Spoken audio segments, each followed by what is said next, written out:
Bom, senhores, e vamos finalizar a aula 12 com o último exercício aí do nosso revisando. Olha que bacana essa questão.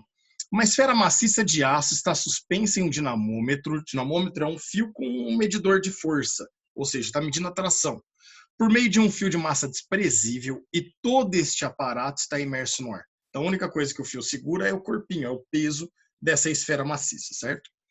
Então, podemos falar que a tração e o peso têm o mesmo valor.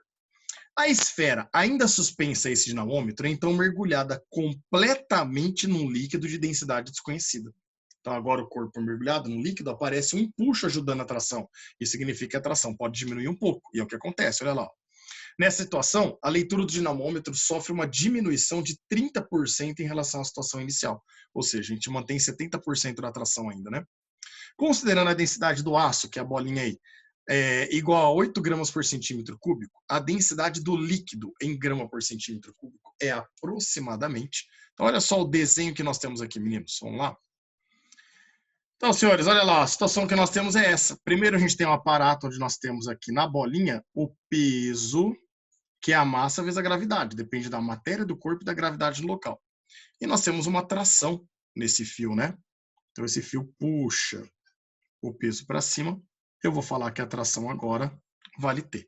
E aí, do equilíbrio, nós vamos poder afirmar que essa tração tem a mesma intensidade do peso do corpo para nós.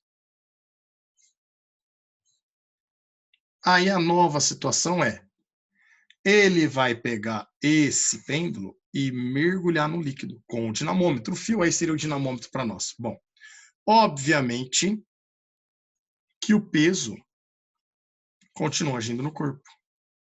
Só que agora, no fio, tem uma atração diferente agindo nele, que eu vou colocar aqui uma atração verdinha, chamada de telinha, que ele garante para nós que é 30% menor do que tinha atração antes, ou seja, representa apenas 70% ou 0,7 daquela atração que eu tinha antes, que é o T.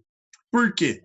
Porque agora, puxando verticalmente para cima aqui, ó, nós temos a nossa força empuxo.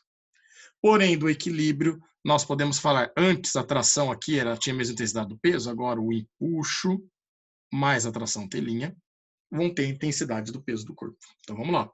Nós vamos poder afirmar que o empuxo mais a nossa tração telinha, eles vão ter a mesma intensidade do peso do corpo. Mas olha que bacana. O empuxo vai ficar. A tração telinha representa 70% ou 0,7 da tração T, que nós sabemos que é o próprio peso do corpo. Então, essa tração T aqui, ó, é o próprio peso do corpo para nós, certo? Tudo isso igual ao peso do corpo. Então, eu tenho 1P aqui desse lado, e aí eu tenho 0,7P que está positivo, passa para o outro lado negativo. Então, nós vamos enxergar que o empuxo ele vai ter a mesma intensidade de 1 menos 0,7, vai sobrar 0,3 do peso. Então, agora vamos colocar as formulinhas. O empuxo é devagar, estão lembrados? É a densidade do líquido, que é o que nós queremos, vezes o volume submerso do corpo e vezes a aceleração da gravidade. O empuxo devagar. Tudo isso igual a 0,3 do peso, que é a massa vezes a gravidade. Ficou um rabisco ali. Vamos ajeitar isso. A massa vezes a gravidade.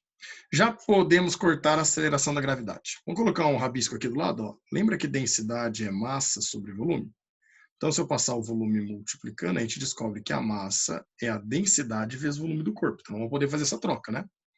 De um lado vai ficar a densidade do líquido vezes o volume submerso. Tudo isso é igual a 0,3 da massa do corpo, que vai ser a densidade do corpo vezes o volume do corpo, já que massa é densidade vezes volume. Só que o volume submerso aqui, senhores, é o volume total do corpo para nós, né? Então a gente pode cortar, ó, o volume submerso sobre o volume do corpo. E aí nós vamos chegar aqui a densidade do líquido representa 30% da densidade do corpo que o cara deu para nós. Ele falou que vale 8 gramas por centímetro cúbico.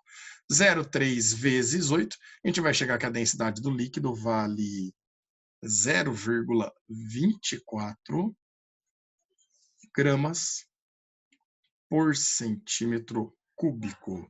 Se ele pedir isso em quilograma por metro cúbico, você multiplica por 1000. Nesse caso, ele quer em grama por centímetro cúbico. A melhor alternativa é a correta que não tem ali, justamente porque eu errei na conta para vocês aqui, peço perdão, tá? 0,3 vezes 8 vai dar 2,4 gramas por centímetro cúbico, não 0,24, o que aí sim garante para nós como correta a nossa alternativa C. Bacana essa questão, hein? Beleza, meninos? Um grande abraço a todos e até a próxima. Nos vemos na aula 13.